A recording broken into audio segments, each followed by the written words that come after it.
Welcome back to the class. We are continuing from the previous session. It's a continuous discussion on the topic globalization and religion. So in the previous class we were having a very broad introductory kind of remarks about globalization, its changing character, it's the emergence of transnational religions, the emergence of the spread of religion into different parts of the globe. And in this class, let us dwell more deeper into the questions of theorizing globalization and religion. Now, what we are essentially looking at is the place and significance of religious belief, practices and identities in the era of late modernity. And I hope that you remember the kind of discussions that we had when we discussed Ulrich Beck, Anthony Giddens and Manuel Castells, because all of them provide very interesting theoretical insights about how do we make sense of the kind of transformations that we are witnessing in the contemporary period. So I hope you also remember the discussion about modernity and postmodernity and reflexive modernity or late modernity as exemplified by these scholars. So I repeated several times, or I mentioned it several times, that most of the scholars whom we are discussing, whether it is Bauman or Beck or Castells, they don't agree with the argument about the contemporary society as a completely postmodern condition society, but they present it as a kind of a late modernity or reflective modernity. Bauman calls it as a liquid modernity. So the argument is that the modernity has radicalized itself, but we require the framework of modernity to break to make sense of that scenario. So we are trying, in this particular section, we are trying to understand what are the sociological explanations for the continuous or the continuing relevance of religious beliefs, practices and identities in the era of late modernity. So the patterns of social stratification, politics and identity formation identified by Bauman, Beck and Castells map onto and hence underline the continuing relevance of some of the traditional concerns in the anthropology and sociology of religion. So this again needs to be presented as a reminder to many of the sociologists who believed very erroneously, very mistakenly, that when a society progresses, it will completely abandon or discard its traditional markers and then will move towards a kind of a completely modern society. So this is again was a very myopic understanding, an understanding which took too lightly of the people's affinities and affiliations and the importance of tradition. So we know that now almost every sociologist agree that this kind of this binary between traditional and modern, as modern is kind of a completely cut off or as if it has nothing to do with the tradition. These are very simply erroneous conception. So we know that religions are important, religions are influential, a host of traditional ties and traditional forms of associations are important. So Bauman, Beck and Castells map onto and hence underline the continuing relevance of some of the traditional concerns in anthropology and sociology of religion. So this again comes back to the whole question of critique of secularization thesis that I mentioned in the previous session. Okay, so something initiated by Weber, but later we had several scholars who very confidently argued that the modern world, the industrial world, especially the West, will be out of religion very soon, because they believed that the modern people do not require religion, or modern people cannot be religious. So that is why they could easily identify countries like India or the other underdeveloped or developing societies as religious societies, superstitious societies, where people don't really make use of their rationality. For example, American scholar like Talcott Parsons, he argues that there is a very strong connection between development and the kind of value orientations and influence of religion.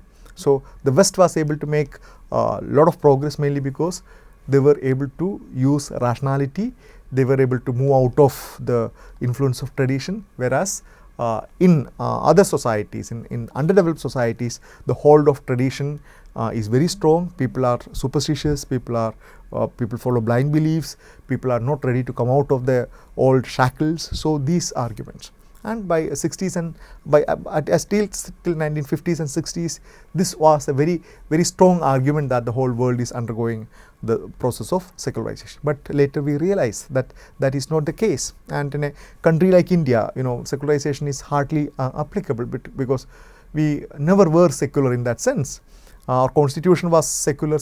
The term secular was introduced much later, not when the constitution was formulated.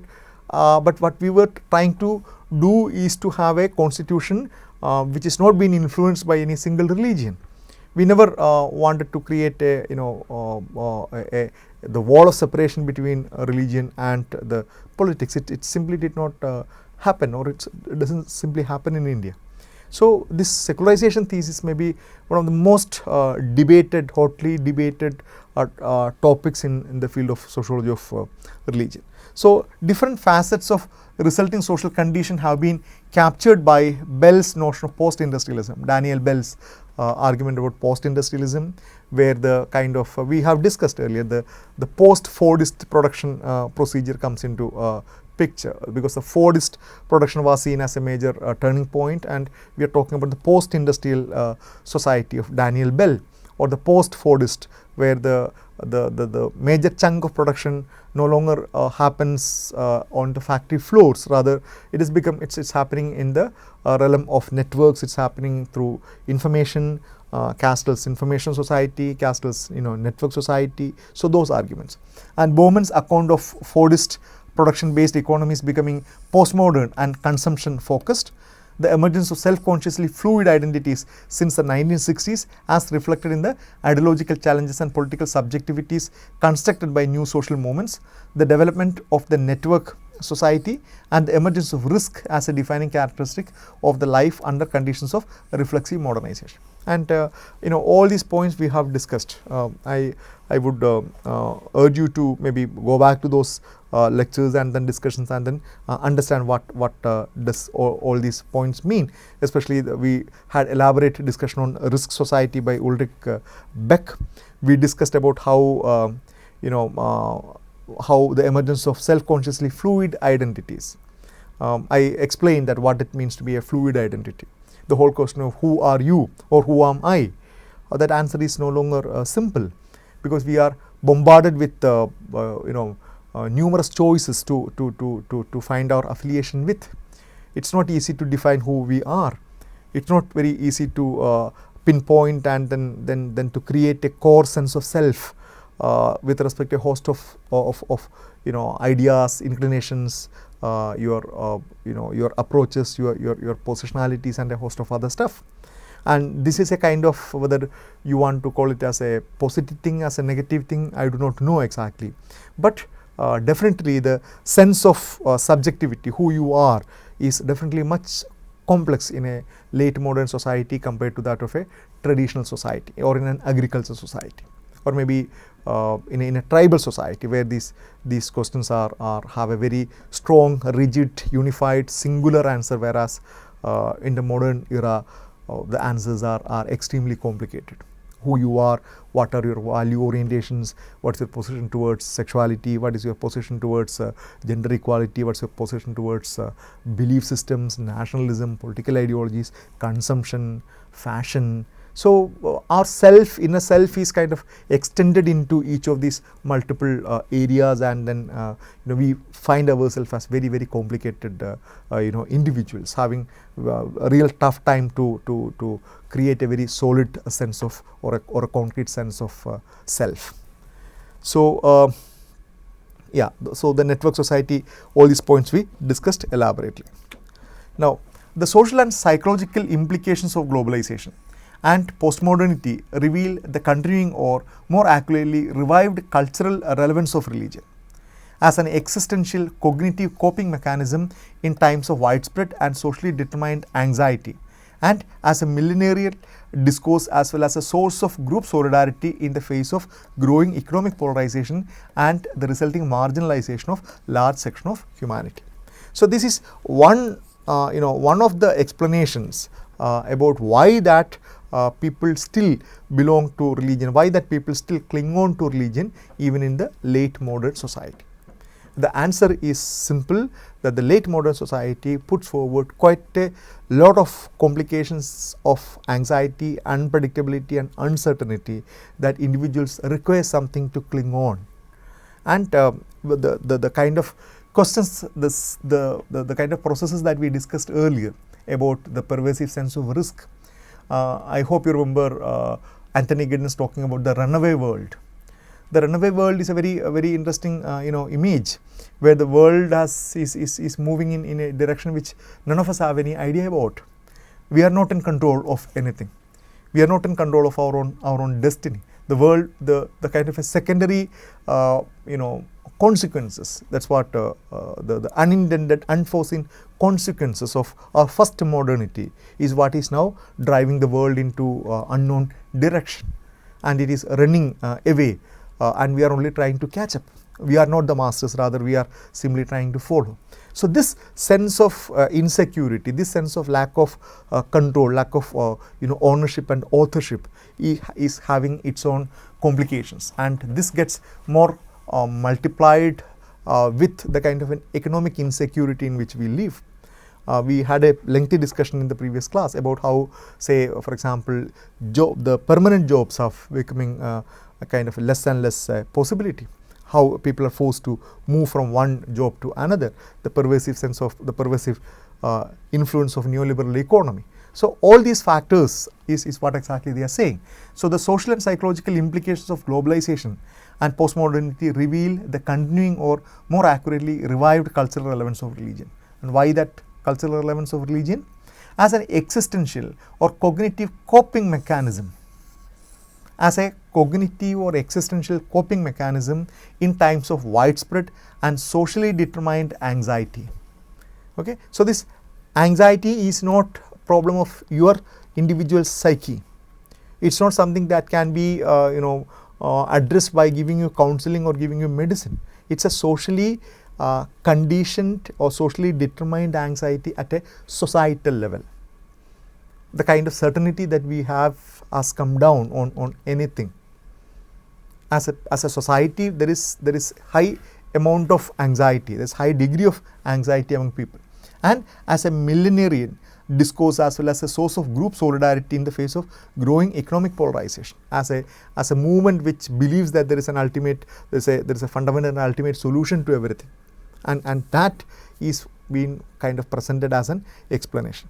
The late modern society and its implications on economy, subjectivity, community and so on, exactly what we mentioned now. So it is this increasing relevance of religion is seen as a consequences or as a manifestation of this coping mechanism of people who are kind of drifting apart, drifting or who are drifting in different directions as a way of staying together. So in place of economic consequences of doctrinally induced salvation anxiety during the early capitalism, we are now confronted with economically induced survival anxiety, for which religions appear capable of offering some form of antidote. Very interesting quotation. That's why I put it in inverted comma. So what is he talking about, this salvation anxiety? I hope you are familiar with the Weberian argument about the spirit of Protestant ethics Protestant ethics and the spirit of capitalism, a very well-known famous book written by Max Weber. So in which he argued that the certain religious dispositions had a telling effect on the emergence of capitalism.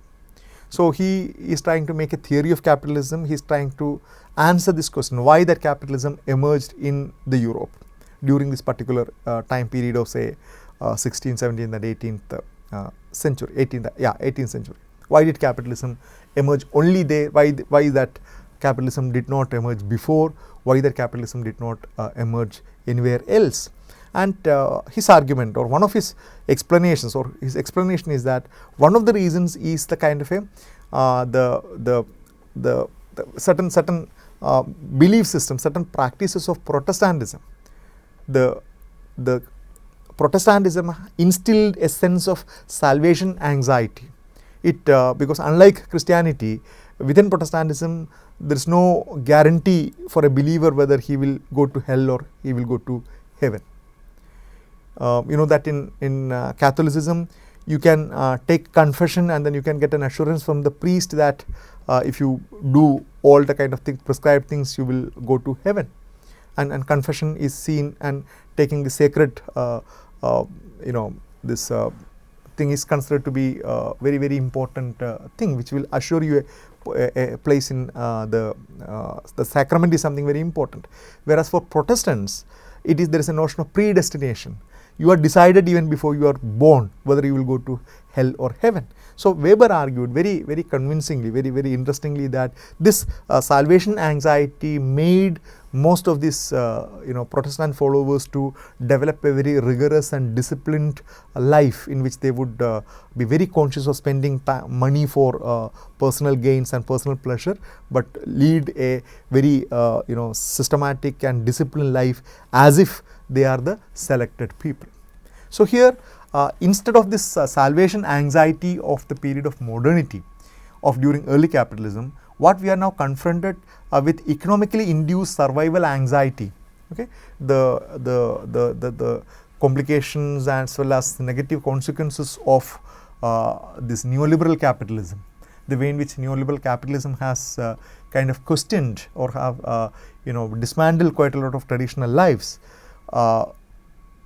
People are having a kind of a survival anxiety induced by politics, for which religions appear capable of offering some form of antidote. So people are clinging on to religion as an antidote, as a solace, as a last straw, that they are clinging on to religion. So what we appear to be witnessing is a deprivatization of religion, a global desecularization of the world, an increase in anti-secular movements and discourses disenchanted with the project of modernity and insistent on political potential and public role of religious beliefs and practices. Exactly, this is what we are looking at looking at everywhere.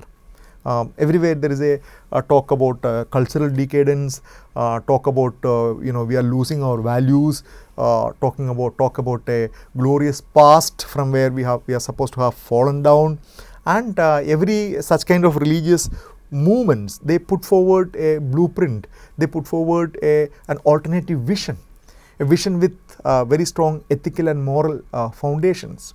Whether it is Islam or Christianity, you take the take the publications or the propaganda material of any such kind of organization. They are all rooted on certain core values, certain core values of morality and of ethics. Of course, they are all based on certain religious precepts, but that is presented as an alternative to this modern world, which is then presented as chaotic, corrupt, individualistic, hedonistic, and without any kind of values.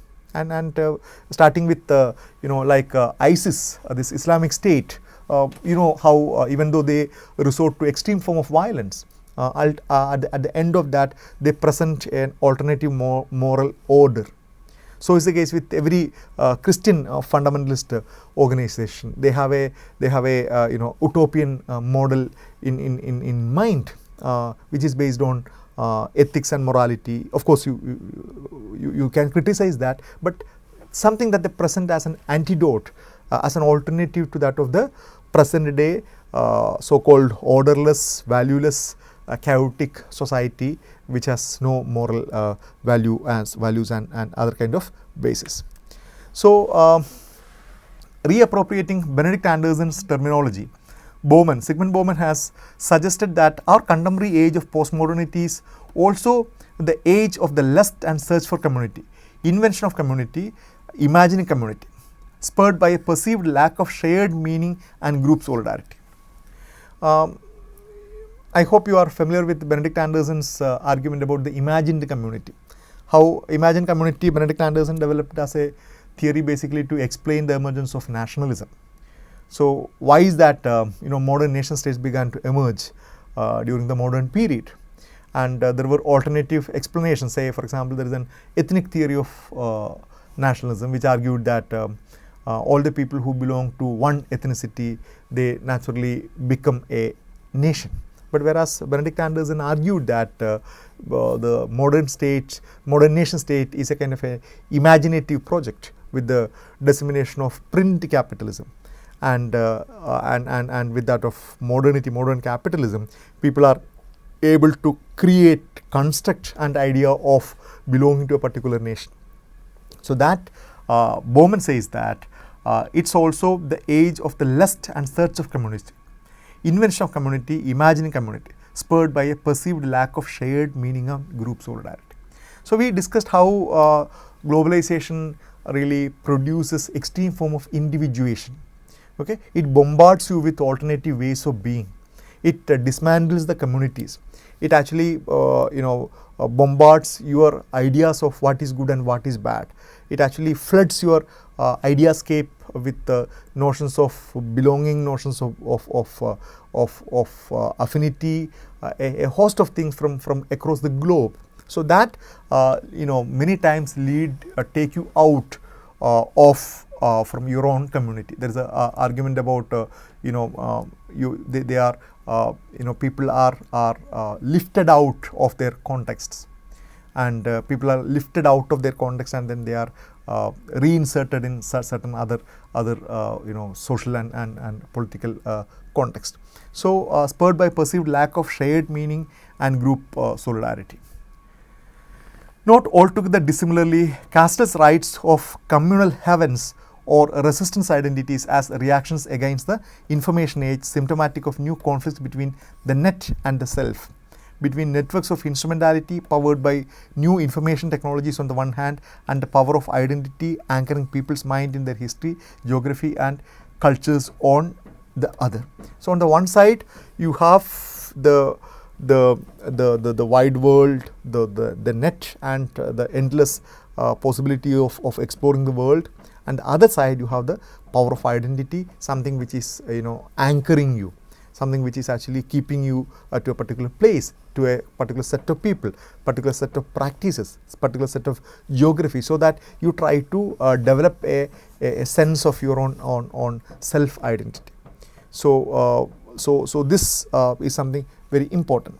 Whether the contemporary desecularization of the world constitutes, at least in part, a millenarian reaction against effects and human consequences of globalization. So this complete desecularization of world, where desecularization in terms of rationality replacing religion, and very important aspects such as institutions and politics is being seen devoid of religion. So these things are seen as a reason why there is counter movement, millenarian movement, reaction against such kind of human consequences of globalization. The new religious consciousness in California of the 1960s and 70s as reactions against a crisis of modernity, experienced as a crisis of meaning of the inability of utilitarian individualism to provide a meaningful pattern of personal and social existence. These are examples, especially in the Western context, that modernity broke your family ties, modernity disintegrated your community life, modernity disintegrated the kind of very close connection that people had with everyone, and then took people to the extreme of becoming individualized nomads. So people are left to themselves. The whole sense of community is lost. So a host of movements, religious consciousness in this is an example of California that one of the scholars talking about, but this is widely seen as why that many of these so-called modern people, extremely wealthy people, educated people, professionals are turning towards religion as a solace of those who were excluded by the spaces of flows. And here remember Castells. Now a culture of violence. Now one of the other forms, articulations of this sense of estrangement is of course what we see as terrorist movements, as religious violence, and Mark Juergensmeyer is a very important figure in that. So he argues that many of these people who employ violence regard themselves and the world at large as being embroiled in a cosmic war between the forces of good and evil. Violence is consequently constructed and condoned as a defensive strategy against encroaching supernatural or very often satanic powers. So if you listen to the people who blow themselves up, or the people who resort to terrorist activities in any country, religious terrorism, many times this is how they perceive it. They are ready to sacrifice their life, they are ready to kill themselves because they are fighting a kind of a cosmic war. Many times the US or the European societies is seen as embodiments of evil. Remember the 9/11 attack. America was targeted because it is seen as a place of evil in all sense, of money, of military, of corruption, of moral decadence, everything. So many times this violence is often justified in that particular sense. So now another set of maybe second strand of explanation here is that is middle class religiosity being reshaped by a consumerist seduction. Second, if the first explanation was that this religion offers a kind of a solace for highly individualized people, second explanation is connecting with that of a consumerism. Again, a very interesting argument that let's see how do they make this connection between religion, consumerism and globalization of religion. Sigmund Bauman argues that our current historical epoch operates with a novel mechanism of discipline and control that relies less and less on the panoptical schema of industrial modernity analyzed by Michel Foucault. Instead, social integration is achieved through consumerist seduction, reflected in people's ongoing reconstruction of their fluid identities through ever-changing commodities and lifestyles. So a very interesting argument that Bauman puts forward. So Bauman argues that in a modern society, this panopticon schema is something developed by Foucault. Foucault argues that the modernity, the governmentality of the modernity or governmentality in modern period is based on surveillance. It's based on so the nation state is there as a panopticon. It can see everything under it what is happening, and there is continuous surveillance taking place all the time. So Bauman says that in a liquid modernity or in a late modernity, this social integration is not taking place through this enforced surveillance, but it is taking place through the consumerist seduction.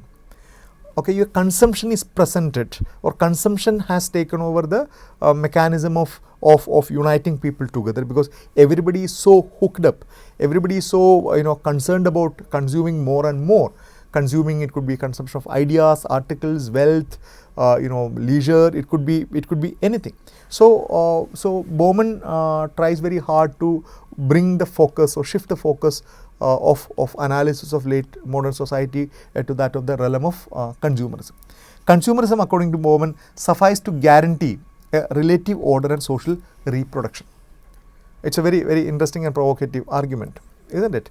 Because how do we otherwise think that consumerism can bring in some kind of a order and it can ensure the reproduction of society. So for example, an interesting argument about the spiritual supermarket connotes except superficiality and hedonism. Shopping in supermarkets and shopping malls, Ritzer's cathedral of consumption, stands as paradigmatic of consumerism. So here we are talking about Ritzer describes this shopping malls and shopping supermarkets as cathedrals of consumption. It's a very, very evocative phrase. So why did he define the shopping malls as cathedrals of consumption? What is something divine about them? Usually we don't think that they are anything divine is attached when we walk into a supermarket or into a mall. But Ritzer argued that there is something divine about it. He described it as a cathedrals of consumption, very important sites of consumption. So they stand as paradigmatic of consumerism, a realm of self-indulgence underpinned by the active ideology that the meaning of life is to be found in buying things and pre-packaging experience. Faith is reduced to pick and mix of religion a la carte. So this spiritual supermarket argument of Bauman and others is that in the modern era, You just like you walk into a supermarket and then with a trolley or with a bag and then with a basket, and then you pick and choose whatever you want. In the modern era, religion presents itself as a supermarket. I'm saying the whole religious spheres.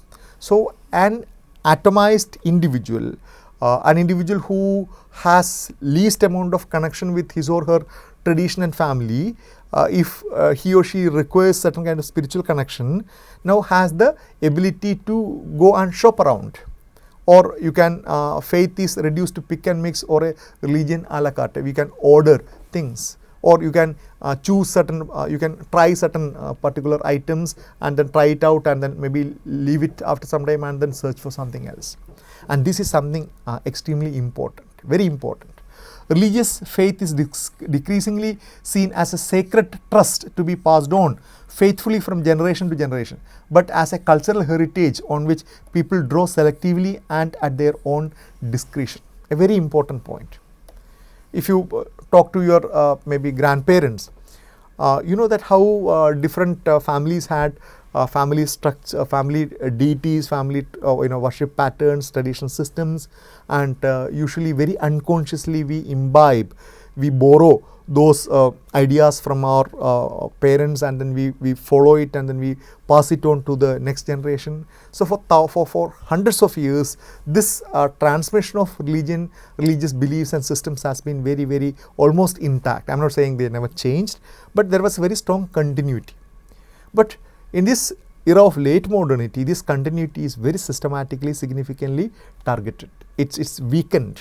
And as a result, what happens? The cultural heritage on which people draw selectively and on their own discretion. So religion becomes a thing that you can really fashion yourself. You are the author. You can decide what kind of religiosity, what kind of religious experience you want, what kind of affiliation you want. Another interesting argument is about, maybe I forgot to write it as a point. There's something called as a belonging, believing without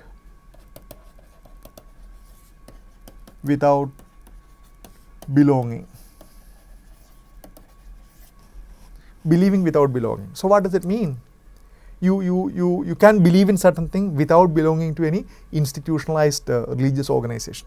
You don't have to go to church, you don't have to go to mosque, you don't have to go to temple, but you can have your own custom-made, individualized belief system with the transcendental or with the God of your liking. Now, the fundamental challenge to faith is neither reason nor rationalization, but cultural amnesia. The chain of memory linking the present to both the past and the future is in danger of being irreparably severed.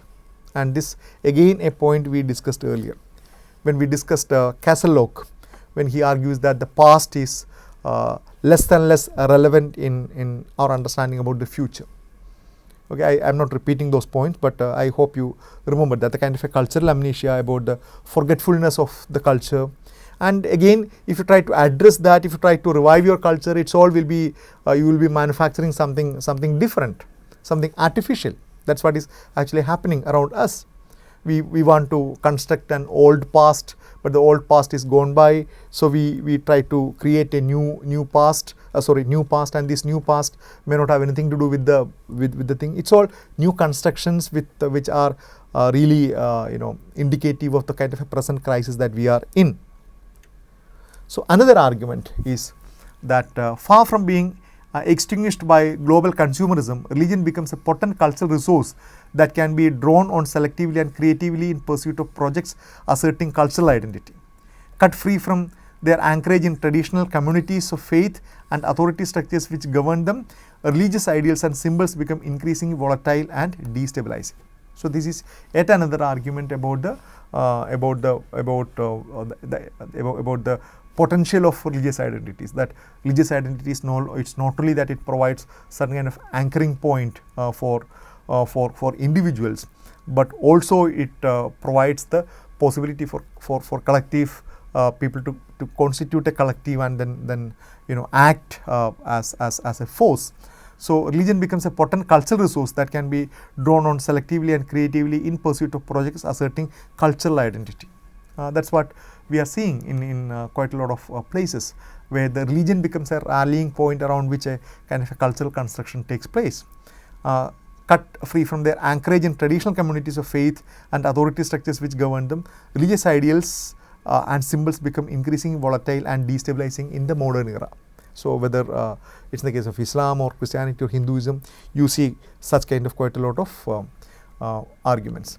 Now let us end this class with a final quote from Manuel Castells, a very interesting statement. He says, religion is fundamental dimension of human existence, and religious identity is increasing all over the world as a source of meaning. It is only Europe that feels that it is beyond this need. This would mean that absolute triumph of reason, but we now know that this is not the case. We know that people have some deeper feeling about love, about search, about fear, about protection that cannot be found in their immediate experience.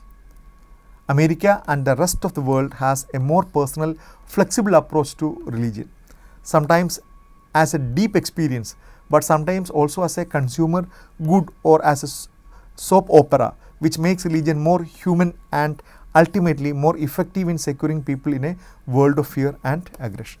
Very interesting point that Manuel Castells very beautifully have kind of a summarized why religion continues to be as a binding force, as a source of hope to large millions or billions of people in the globe. Okay, so let us stop here and then conclude with the next session. Thank you.